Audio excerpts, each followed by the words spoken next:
Hello, students. In this video, we are going to dive into the exciting world of vocabulary related to travel and locations. Let's learn together. Vocabulary refers to words that are used to communicate, convey our ideas, and comprehend the world around us. A large vocabulary knowledge makes effective and varied expression.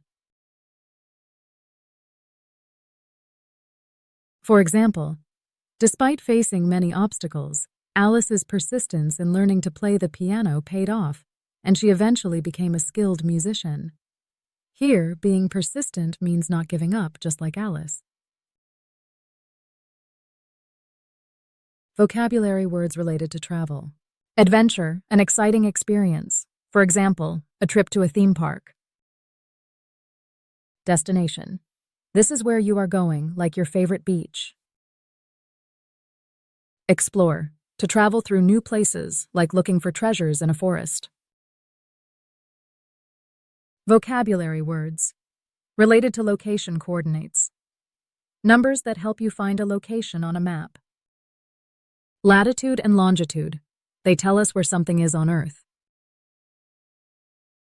Map. A visual guide to help you find places. Now it's your turn to answer.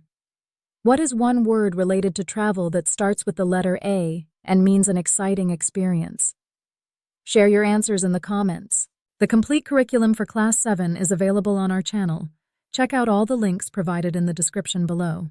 Please make sure to like, share, and comment for more such videos.